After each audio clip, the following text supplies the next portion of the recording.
Every child deserves to have the tools that they need to succeed in school. Every day throughout the school year, students start the day without much needed paper, pencils, and other basic supplies.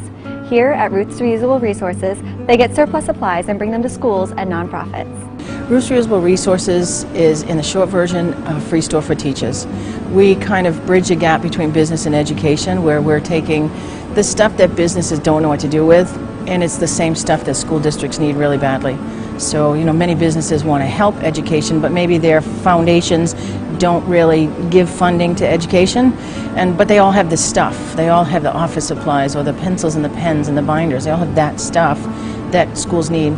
So we just kind of put the two together.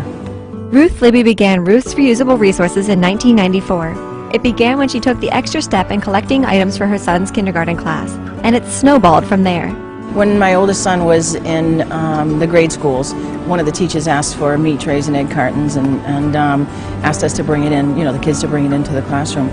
So I actually took that note, and my mother at the time was working at Unum, and gave her the note. She was saving stuff at Unum, even the little coffee creamer thingy-majiggy, she would wash them out, and the teachers actually were taking them for glue, little glue, cups for kids. I was taking that stuff in the cellar of my house. Teachers from Scarborough were coming in shopping for about 6 months until one teacher went back to school and said, hey, this is what she's doing for us. Is there any way you can give her a space so we don't have to go into her home and shop? Thanks to some brilliant fundraising and grants, Ruth's 3 R's has a giant warehouse in Portland. They are open 6 days a week and serve schools all over Maine, even as far as Millinocket from their Portland location. The need is so great, they hope to one day be able to fund another site in Bangor. Schools pay a small membership fee to be able to shop for free, one that is easily made up for in just one shopping trip at Ruth. It's amazing how much stuff is here. It's amazing how hard her folks work to get it ready to get back out into the schools.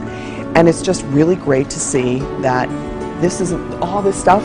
This could all be somewhere other than going back into the schools and helping other people who need it. It could be buried somewhere in a landfill, but it's not. It's going back into our community. Since 1994, we'll be at the end of this school year, which is in June, we'll be at $39 million worth of donated product that we've saved from landfills.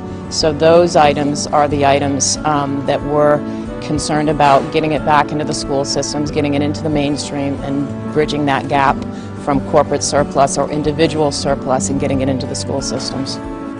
It's kind of like the Dunkin' Donut, the hole from the donut that never got used before, but then they realized they could turn it into a munchkin. It's that kind of stuff. The common sense approach to taking what businesses no longer have a use for fills a huge need. In a 6-month span starting in July 2011, over 126,000 binders have been distributed to local schools. In that same time period, 113,000 new books and 75,000 recycled textbooks have gone into the hands of students. Not to mention over 71,000 reams of paper, 85,000 one-subject notebooks, 47,000 pencils, and 43,000 pens. It's a cost savings for your business. It's a great thing to do for your community, and your employees also feel great about it. I mean, the people that work in our facilities area that help get the products down here, and we have skids and skids of stuff that come down here full of product. They are so happy that it's going to Ruth, because people like knowing they're not just throwing something in the trash. They like knowing it's going to be reused. Right now, the next goal would be to raise enough funds to be able to maintain the operations here, which mostly ought to hire people. Right now there's only 2 full-time staff and 2 part-time staff. All of that coming in, there's not enough of us to keep up with putting it in here. Having volunteers are great. If they don't have a job, they don't have the funds to have the gas to get here.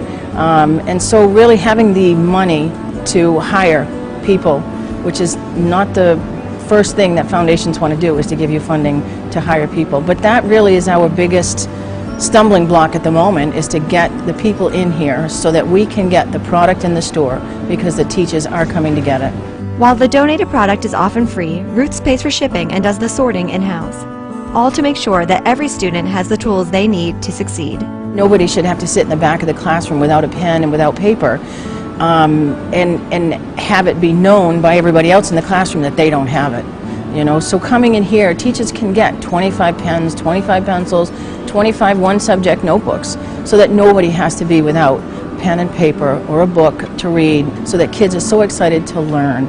It's why we keep doing what we're doing. Want to know more about Ruth's reusable resources? Log on to their website. It's ruths.org, or there's a link on myfoxmaine.com.